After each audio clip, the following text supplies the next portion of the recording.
మామిడి రైతుల సమస్యలపై కూటమి ప్రభుత్వంపై తీవ్ర విమర్శలు చేశారు వైసీపీ తిరుపతి జిల్లా అధ్యక్షుడు భూమన కరుణాకర్ రెడ్డి. కర్ణాటక రాష్ట్రంలో కేంద్ర మంత్రి హెచ్డి కుమారస్వామి కృషి ఫలితంగా 17 రూపాయల మద్దతు ధర ఇచ్చారన్నారు. ఏపీలో మాత్రం 4 రూపాయల మద్దతు ధరను ఇచ్చారన్నారు. రైతులకు సాగు ఖర్చులు కూడా రావటం లేదన్నారు. కూటమి ప్రభుత్వం మామిడి రైతుల కష్టాలను గుర్తించడంలో పూర్తిగా విఫలమైందన్నారు.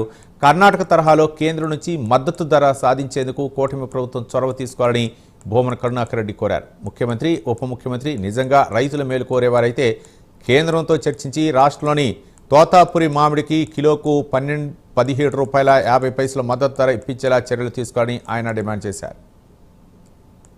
ముఖ్యమంత్రి చంద్రబాబు నాయుడు గారు, ఉప ముఖ్యమంత్రి పవన్ కళ్యాణ్ గారు సిగ్గుపడాలి.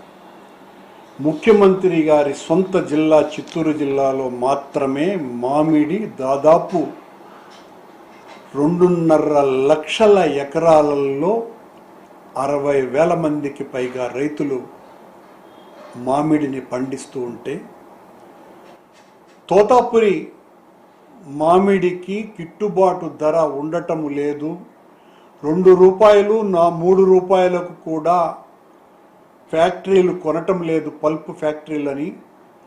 గత సంవత్సరము ఆందోళనలు జరిగినాయి. ఈ సంవత్సరం మరింతగా పెద్ద ఎత్తున రైతులు ఉద్యమించినా కూడా ఏమాత్రము చెలించని ప్రభుత్వం ఈ సంవత్సరం కంటి తుడుపు చర్యగా 4 రోజుల క్రితం 4 రూపాయల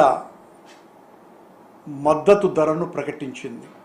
రైతుల యొక్క తోటల్లోనే మగ్గి రాలిపోయినటువంటి వాటిల్ని గురించి ఎవరు పట్టించుకోవాలా? ప్రభుత్వం దాన్ని గురించి కూడా పట్టించుకోవాల్సిన అవసరం ఉంది అని మేము పదే ఆందోళనలు ప్రకటించినా కూడా ఏమాత్రము కూడా లెక్క చేయనటువంటి ఈ ప్రభుత్వానికి ప్రభుత్వం